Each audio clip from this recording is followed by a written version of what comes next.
नमस्कार। MHD 7 के अंतर्गत आज हम जानेंगे कोश विज्ञान और भाषा विज्ञान। ये दोनों क्यों आवश्यक हैं। देखिए, भाषा विज्ञान कोश पर आधारित है और कोश कोश विज्ञान पर। कैसे?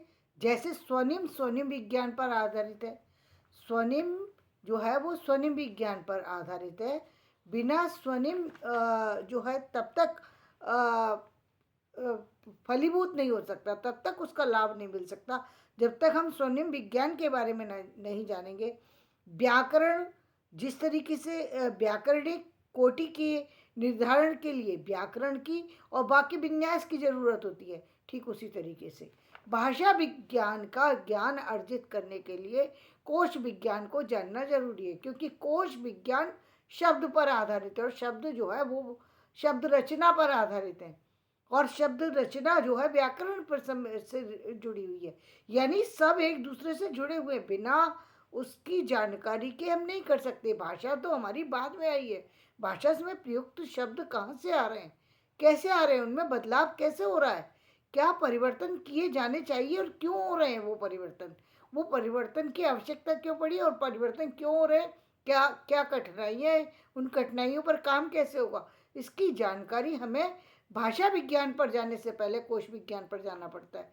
जब हम किसी शब्द को ढूंढने के लिए निकलते हैं तो इस शब्द की यात्रा में हमें कोश विज्ञान की सहायता लेनी पड़ती है। कोश विज्ञान हमारे लिए बहुत ज़्यादा महत्वपूर्ण चीज़ है। और उसके क्योंकि हमें कोश विज्ञान जब हम बना रहे होते हैं या हम उसका अध्ययन कर रहे होते हैं तो हमें व्याकरण की भी ज़रूरत महसूस होती है, क्योंकि व्याकरण बहुत सी चीज़ें ऐसी हैं जो व्याकरण से जुड़ी हैं। एक ही शब्द कई बार प्रयुक्त हो रहा है, हमने उसको अलग अलग चीज़ों में, चाहे पर्यायवाची में देखते हैं, कभी किसी में देखते हैं, कभी किसी और रूप में देखते हैं, लेकिन वो मूल रूप से जुड़ा हुआ कहाँ से है? मूल रूप से वो शब्द रचना से जुड़ा हुआ है। कोई भी शब्द कहाँ से जुड़ा है? शब्द रचना। शब्द रचना बनी किससे? वर्ण विन्यास से। लेकिन वर्ण विन्यास बना, वर्ण से शब्द रचना हुई। वो शब्द रचना जो हुई, उस शब्द रचना का प्रभाव कैसे कैसे अलग अलग बदल गया, क्यों बदला, कब बदला, ये सारी चीज़ें जो जुड़ी हुई हैं ये कोश विज्ञान से जुड़ी हैं। और कोश विज्ञान भाषा विज्ञान को बनाने में, भाषा विज्ञान की मदद करने में, क्योंकि भाषा बनती है और भाषा विज्ञान बनता है, वो दोनों चीज़ें एक दूसरे से जुड़ी हैं। भाषा को जानना जितना आवश्यक है उतना ही भाषा विज्ञान को जानना आवश्यक है।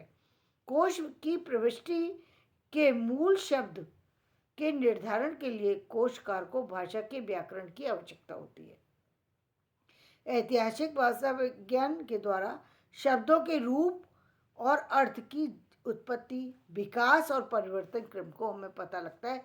ऐतिहासिक जानकारी जब हम दे लेते हैं तब हमें पता लगता है कि 600 से पूर्व क्या कैसे वर्ण व्यवस्था थी, शब्द रचना कैसे होती थी, शब्द रचना 1000 के आसपास कैसे हुई, 1500 के आसपास कैसे हुई, 2000 के आसपास कैसे हुई, 2000 के बाद कैसे बदला, शब्दों में अन्य भाषाओं का हमारी जो शब्द श्रृंखला है उनमें अन्य भाषाओं का समावेश कैसे हुआ। तब हम सोचते हैं ना, अब जब हम हिंदी के बारे में सोचने लगे तब हमें पता लगा कि हिंदी, जिन लोगों पहले लोग हिंदी के बारे में सोचते नहीं थे, तब व्याकरण के ऊपर उनका ध्यान गया, व्याकरण से पूर्व की स्थितियों के बारे में ध्यान गया, तब मालूम पड़ा हमारी बहुत सी चीज़ें गलत चल रही हैं जो हमारे समाज में आज तक पता ही नहीं है, और पता भी है तो लोग उसको बदलना नहीं चाहते क्यों, और उस पर उनको लगता है कि हम इस पर समय वेस्ट कर रहे हैं। लेकिन ये समय वेस्ट करना नहीं है। किसी भी चीज़ को सुधारने के लिए, किसी भी चीज़ पर काम करने के लिए उस काम के पूर्व में जाना पड़ता है। जब तक हम जाएंगे ही नहीं, सुधारेंगे कैसे? जब तक हमें अपनी गलती नहीं में पता होगी, हम उस पर काम कैसे कर सकते हैं? तो इसीलिए जो हमारे रिसर्च की जो ज़रूरत पड़ती है हमें, इसलिए कि ताकि हम आने वाले समय में उन चीज़ों को, हमारी जो जो शब्दों का प्रयोग है, शब्दों की जो संपत्ति है, उसको हम सुरक्षित रख सकें। क्योंकि शब्द संपदा जो है, इसी से भाषा का निर्माण होता है। यदि हमारी शब्द संपदा सुरक्षित है, हमारी शब्द संपदा के लिए जो बनने वाली अन्य चीज़ें हैं वो सुरक्षित है, तो हमारा भाषा विज्ञान भी सुरक्षित है। भाषा सुरक्षित है, भाषा विज्ञान सुरक्षित है, हमारा सब सब कुछ सुरक्षित है। हमें बहुत सारी चीज़ों को जानने की, अन्वेषण करने की इसीलिए ज़रूरत होती है। और द्विभाषी कोशों के लिए दोनों भाषाओं के में व्यतिरेकी विश्लेषण की आवश्यक होता है, व्यतिरेकी विश्लेषण आवश्यक होता है। इसके द्वारा दोनों भाषाओं में जो उपलब्ध सामग्री है उस पर व्याकरणिक कोटि और प्रयोग वाले शब्दों के स्थिर करने करने में सहायता मिलती है। जो शब्द व्याकरणिक है उनको स्थिर करने में, यानी अब हम उनको एक स्थिर रूप दे सकते हैं। वैसे तो शब्दों का कोई स्थिर रूप नहीं होता, शब्दों के प्रयोग प्रतिदिन बदलते चले जा रहे हैं, प्रतिदिन बदल रहे हैं, बदलते जाएंगे। देखिए शब्द के प्रयोग करने की बात है। देखिए एक शब्द मैं बताती हूँ, सुनने में बड़ा अजीब लगेगा, लेकिन उसको मेरे हस्बैंड यूज़ किया करते थे। और वो शब्द क्या था, वो खतरनाक शब्द को कहाँ यूज़ करते थे, मैं आपको उसका प्रयोग बता रही हूँ। वो कहते थे जब किसी व्यक्ति को की सुंदरता की का वो करना पड़े कि व्यक्ति बहुत सुंदर लग रहा है, तो बहुत खतरनाक लग रहा है।